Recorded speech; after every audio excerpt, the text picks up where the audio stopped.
In 1996, Dutch symphonic metal sextet Within Temptation are founded by lead vocalist Sharon Den Adel and guitarist Robert Westerholt. Since then, they have established themselves as one of the iconic symphonic metal bands of all time, with 7 smash releases and a legion of devoted fans worldwide. In my third and most recent interview with Sharon Den Adel, we discuss the recent decision to release an upcoming full-length record, touring with Iron Maiden this fall, and their most recent single, a not-so-controversial track called Don't Pray For Me.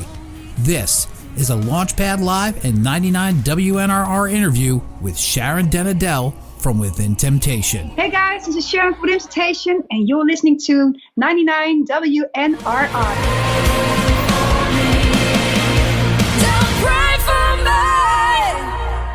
Hello everybody and welcome to another 99 WNRR and Launchpad Live interview. I am Artifacts and it's been an absolute pleasure to welcome to the program, and for the third time I've been able to speak with her, the amazing Sharon Den Adel from Within Temptation. Sharon, how you doing? How are the guys? Feeling great. Had just the last show was amazing. I must say all the shows so far have been really great to do again and be out there again, and the audience is more than ever enthusiastic of, seeing bands play, and we as a band and are enjoying it more than ever. And I think it's like every band I've talked to are reacting the same. Like everybody's so happy to be doing what they love. So it's great to be back. What's is this the first go around that you've ever had with Iron Maiden? No, I think it was 14 years ago. The first time we played in Paris with them in a I think also an Olympic stadium, and that was the first time they asked us to come play for them, support them as a band. And since then, we've done it several times actually. I remember when we were talking just when you released "Entertain Me," and how itching you guys were just to get out and just play, and the uncertainty of everything. And it's just it's incredible how everything is now, finally just turned around and everyone's getting. Yeah, exactly. Yeah, I know. It is. It's amazing. And I think what I also think is that a lot of people's like, we don't know how long this is going to last, so let's enjoy it.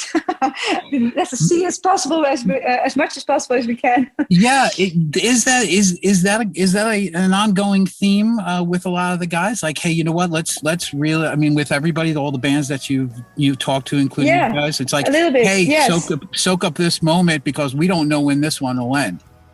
Yeah, you don't know when it's gonna, what the fall is gonna bring. It's gonna bring, unfortunately, probably again Corona. But what are the restrictions going to be? How are we going about it this time? And how much restrictions will we get to be able to do what we love most? And is the whole entertainment sector, which we are part of as well, of course, going to be banished into staying at home for at least another winter? So so I'm always a bit scared of that. But I've got good hopes now that most people are vaccinated, that probably everything will go on in like the old times, hopefully. So, but we honestly don't have a clue. It's so uncertain. There's no plan that people are telling us from the government in any way. Like, if this is a prospect, then we're going to do this, or if that happens, we're going to do that. There's nothing. Yeah, we don't know. It's going to be a last moment kind of decision again, if things will continue or not. So that's a bit makes it all very uncertain.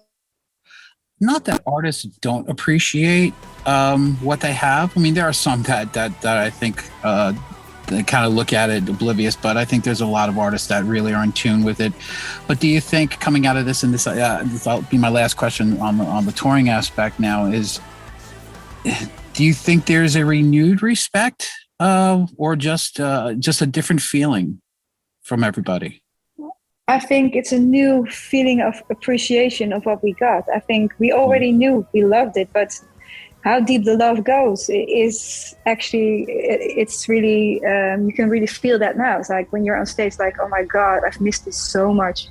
It's like the first time you go on stage and you have an amazing gig. For the first time, that feeling never comes back again, except strangely you feel it now again because you've been longing for it for such a long time. And normally you just get it because, when you're going on tour, so you can prepare yourself. And I was like, is it going to happen or is it not going to happen? Yes, it's going to happen the whole summer long at least. And then everybody is over the moon, and it feels like you're playing the first amazing gig ever. And that's the same experience. I think it comes close to that. Yeah.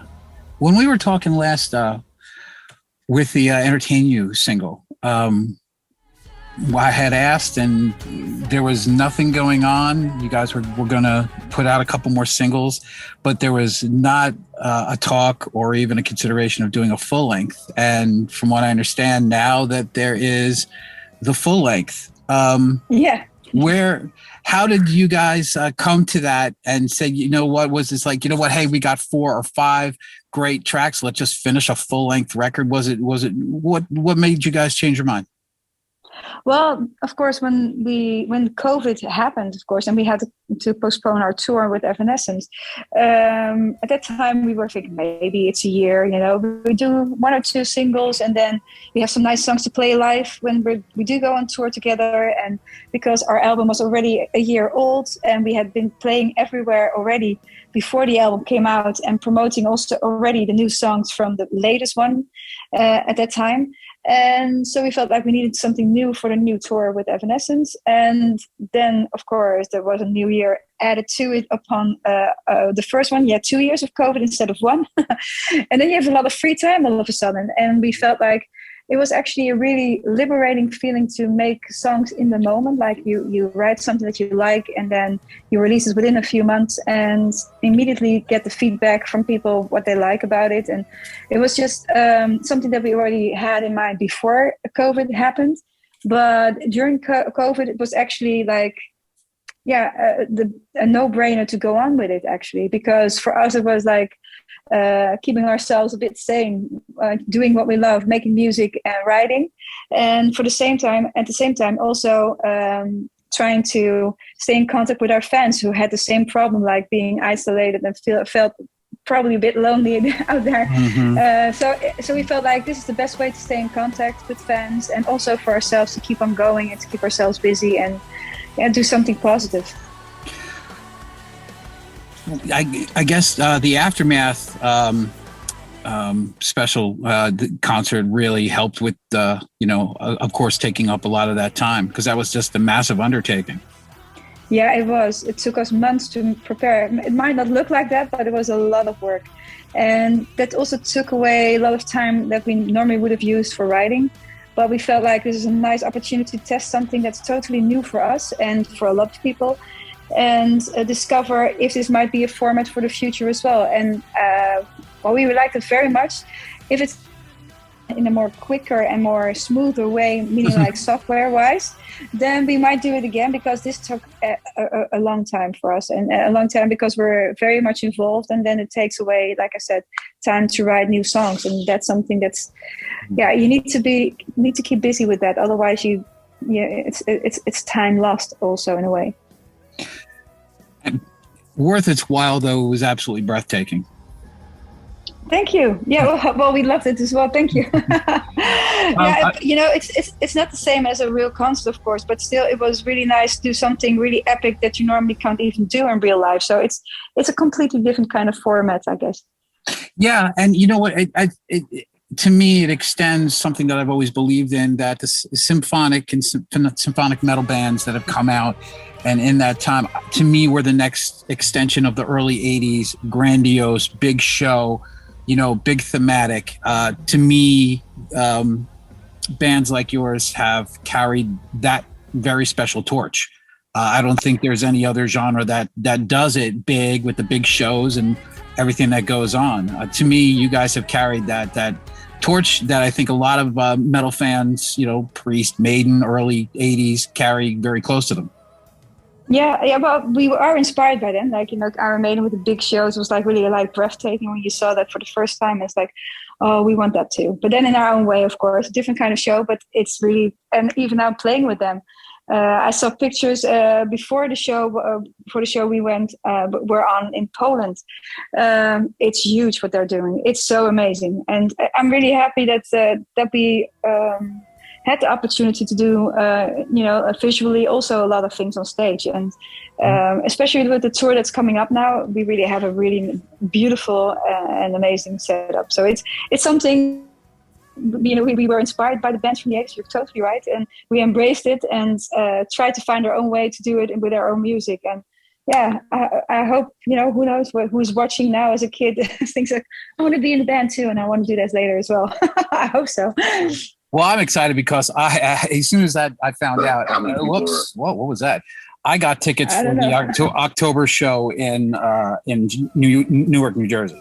So I will be. Oh, there. Great! So I'm excited to see this. Yeah, I can imagine. Although our show is there quite limited, because when you're a support act, you're not allowed to do a lot before the main band. So with festivals, it's different. And when your own shows, like in Europe, that's all okay. But when you are playing as a support act, there's not a lot of extra things you can do on stage. Although their show is really good though, and you'll be amazed. Most definitely. I've seen your show, and I can't wait just to even hear the music. So whatever you guys do, I'm excited. I'm going to be there.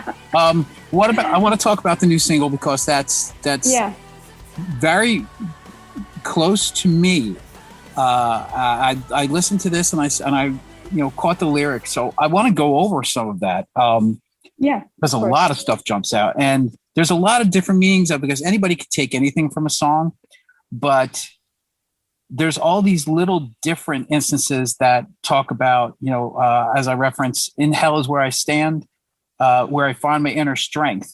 That line specifically, does that come about because it seems like we always seem to get stronger through trial? Yeah, that's exactly what I mean about it. It's like there's so many things in the world that are so changing in the wrong way, to my opinion. Laws being changed in America, but also laws in Poland. You see a lot of, and now I'm talking about the abortion law, for instance. But also, what's happening from Russia to Ukraine, the climate change. There's so much things happening at the moment that are. It's like when you have the biggest, when it's heaviest, that's why you also find your strength and know, okay, this is where I have to hold on to, and this is what I want to do myself to make it a better world, or, those kind of things, that you come to ideas, so you become creative because you want to find solutions. So that's where the inner strength, the meaning of finding your inner strength, and what the sentence means for me. Is there any thing about the song, while it's about inner strength, is there in some of the lyrical content I find, is there a overarching fear in this as well, in this content, as far as the fear of dying? Not the fear of dying, not at all. I'm not afraid to die, I guess. Okay. What I do fear is, what kind of world do I leave behind for my kids? And all these things. It's like people denying there's a climate change. People who think that they, when they change laws, they want to.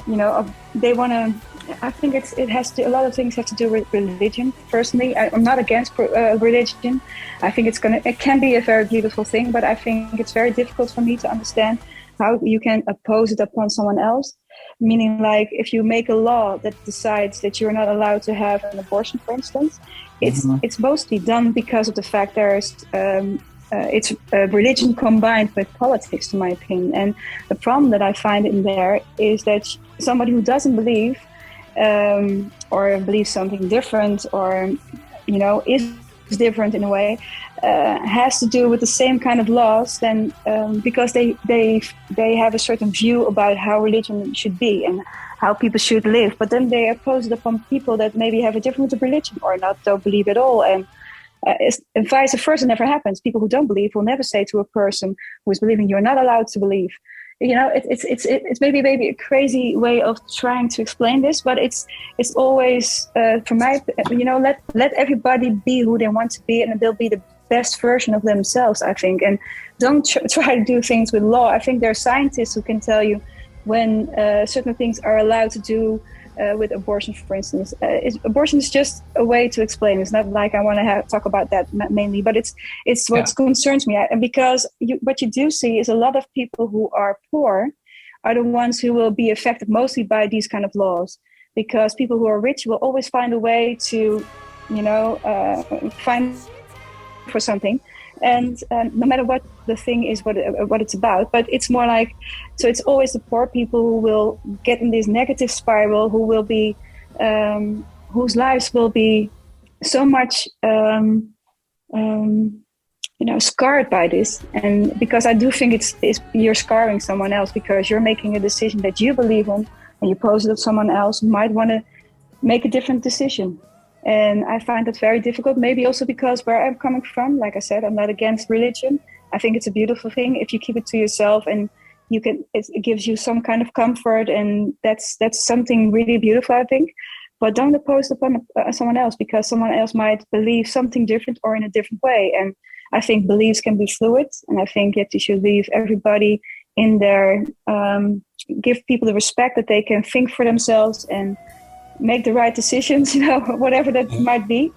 And I find so difficult to see that in 2022 we're still talking about this instead of working on bigger issues like climate change, for instance, or something that is really threatening the whole world, and nobody's working together. It's all like we're also divided so much in the world, and that really concerns me a lot, because I see how fast it's going now with the climate change and those kind of things. So there's those kind of things, it's all in there. It's all about, it's like people are more concerned about how other people live their life, and that they are maybe not fitting in the norm that they want everybody to have, instead of like seeing the bigger problem that's coming ahead of us, which is climate change, in my opinion. I agree with you. And it seems like, especially in this country, all we've done is taken a big step back. And I think you've touched upon that in the song, and I can't wait to see. Hopefully you're playing this at the show. I don't want to see the delivery of this as well, because I can hear it in your voice of how, especially being a parent as well as myself, how deep this cuts. I have 2 daughters myself. So. Oh, really? Yeah. So I think as a parent, we really know what that's like. Exactly. Yeah, exactly. So. I got 2 more short ones, and then I'm going to let you go. Let me see. Well, I'm curious now with the full length now that is going to come out, and I'm excited about that. After this run, are you going to stay out and do a full-fledged support of the new record, or how's that going to go? Or are you guys going to just release it, and then because you're out on tour right now, maybe take a break? Or are you guys just going to continue to be out on the road supporting the record when it's released? Well, when it's released, we've done a big tour already through Europe with Evanescence, and then we're going to probably go maybe back again to America. It's not sure yet, but maybe. We're looking into what the options are, and we're more or less going to decide in the coming few weeks what we're going to do next year. We're going to do at least also a lot of festivals in Europe, and maybe come back around May, but it's not sure yet, like I said. Maybe come back to America, and also South America is in the planning. So it's a little bit like, how can we all fit it in together? And we're not going to do another European tour next year, because we already done one, and then it's we might see that the year after that again. So, but might come back to America actually. So it's something it's all decided. It depends a little bit how everything goes. Also in October with supporting Iron Maiden and those kind of it all hangs together. So, but I can't say anything yet, because I don't know yet what the plans will be, because they will be decided in December or November or something for the final for what we're going to do next year. Okay, and the last one is actually a request. Please put out another My Indigo record. Oh, that's so sweet. Thank you.